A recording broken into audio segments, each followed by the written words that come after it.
Assalamualaikum warahmatullahi wabarakatuh. So today, Sir Fauzan will give the series of lecture about the basic principle and element of design to apply in the architecture.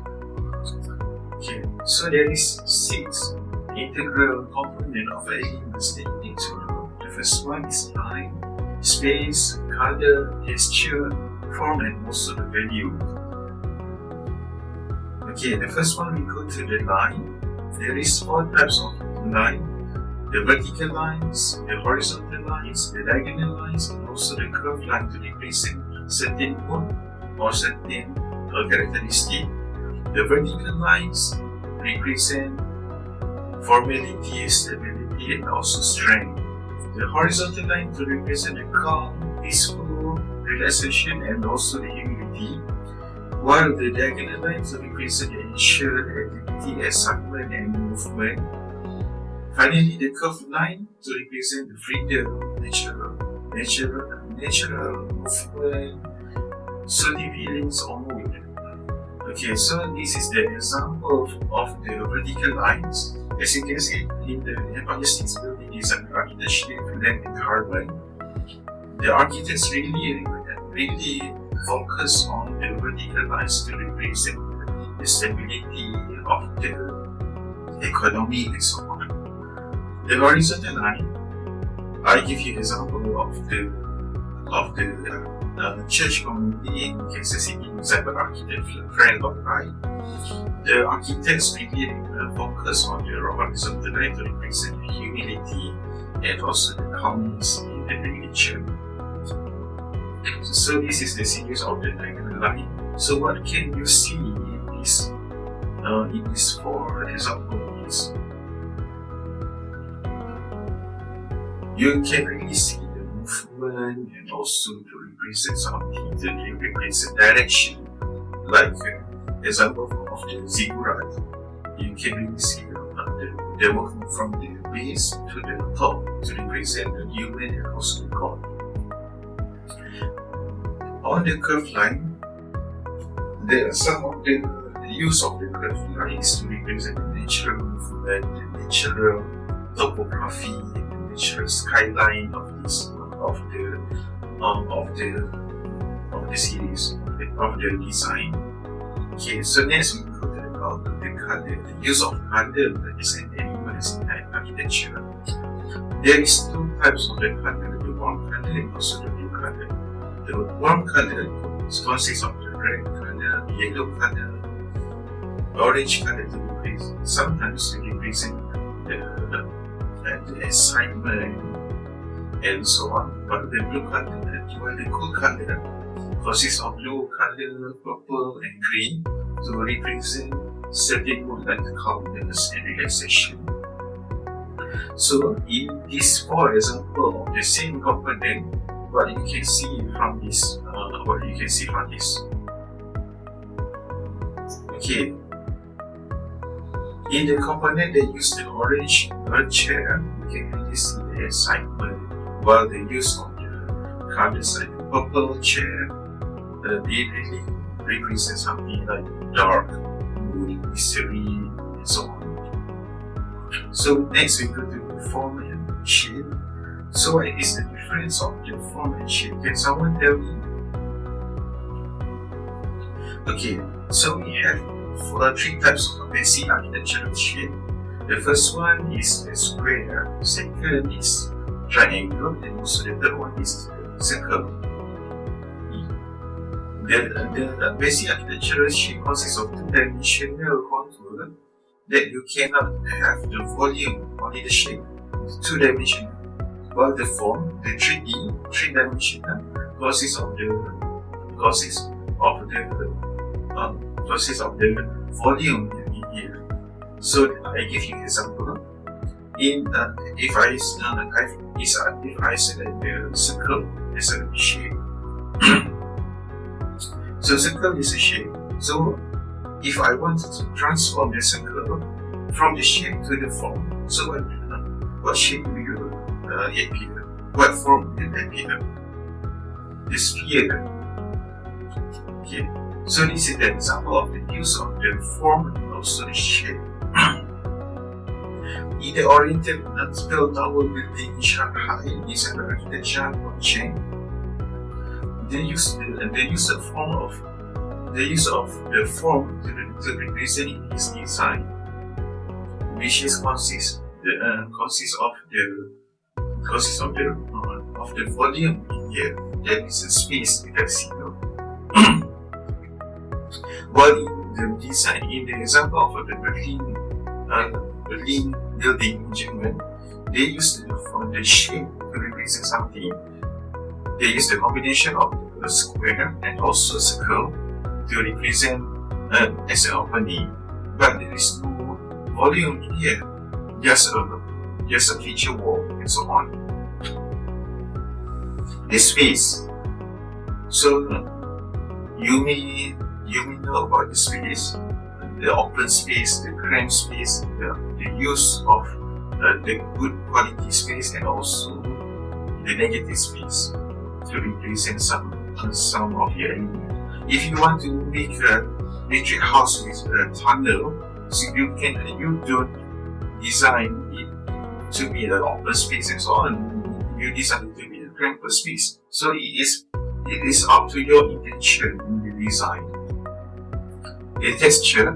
So if you touch your cloth, you feel the smooth texture with reflects more light and therefore more intense color. Meanwhile, the rough texture to represent a more natural texture and so on. So this is an example of the smooth texture, glass, mirror, metal facade, and also the example of the use of rough texture to represent the natural and the design. So this one is up to you, your intention, design, and also up to your design context also. The value, there is two types of the use of the value and methods, which is the shades to represent the degree of darkness and tints to represent the pale or faint variation of color. As you can see from the building to the left to the right, the glass tint, the use of the color lighting to the cyan color, to the turquoise color, So there is a slight variation in the color and in the use of the color. Okay, so there is 6 parts of the elements, and we go through to the principle.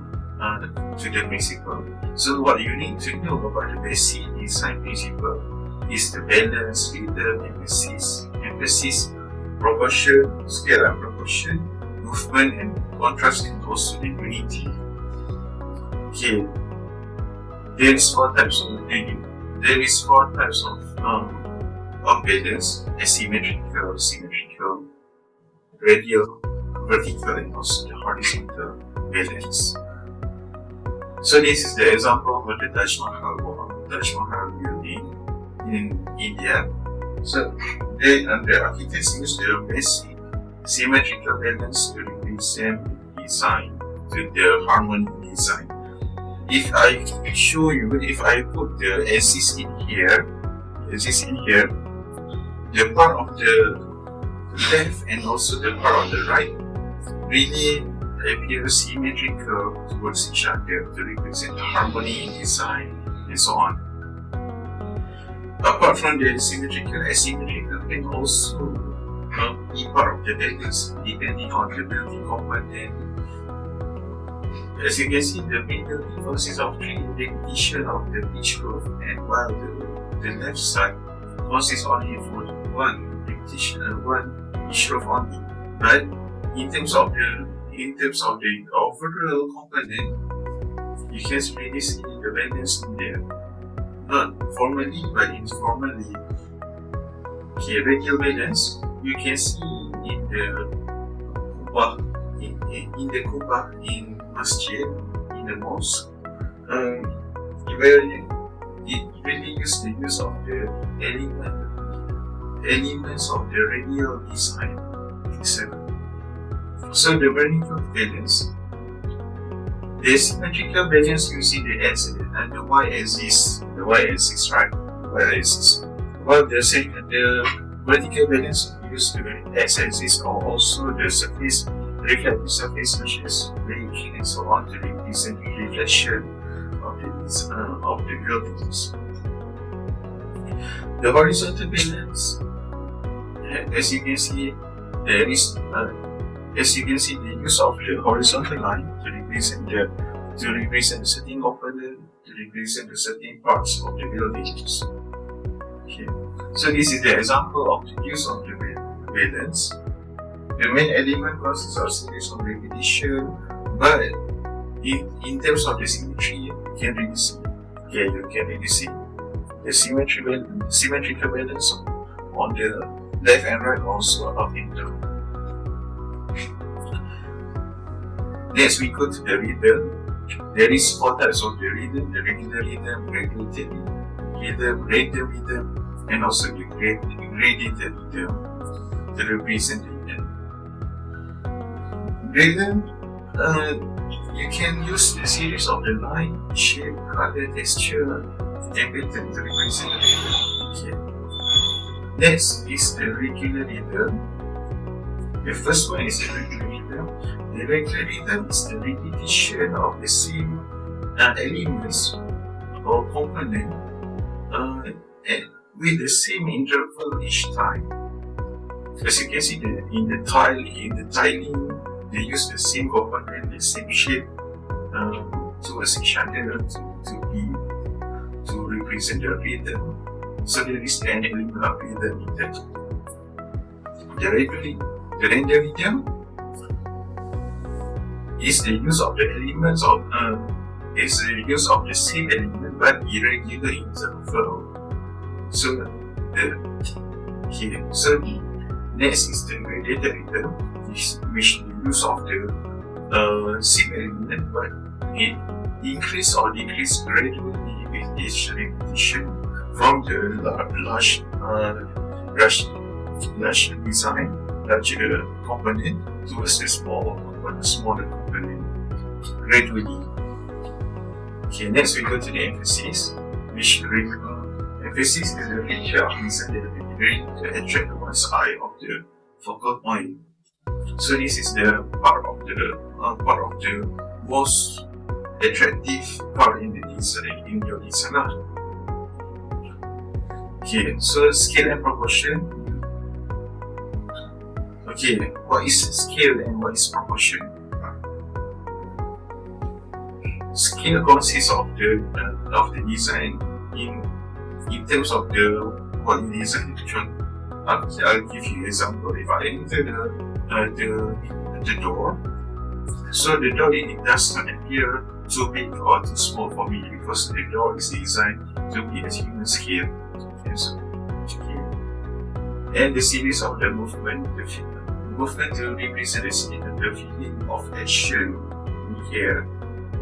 As you can see through the use of the repetition, through the use of the repetition, through the use of the diagonal line to represent something, to represent a movement, to represent from the base to the top, and also to represent to the sky. Yeah. Okay. So next, on the principle, we can go to the contrast, which can be utilized from the use of the color, proportion, shape, texture, and everything to represent something. You want to really highlight the component of the design. So you use the use of the contrast. And finally, by the use of the line, color, material, texture, the consistent use of these elements really puts unity in the design. As you can see, the diagonal line, the horizontal line, the irregular repetition, and so on. Okay, so that is all for the lecture today, and thank you for the listening. Thank you.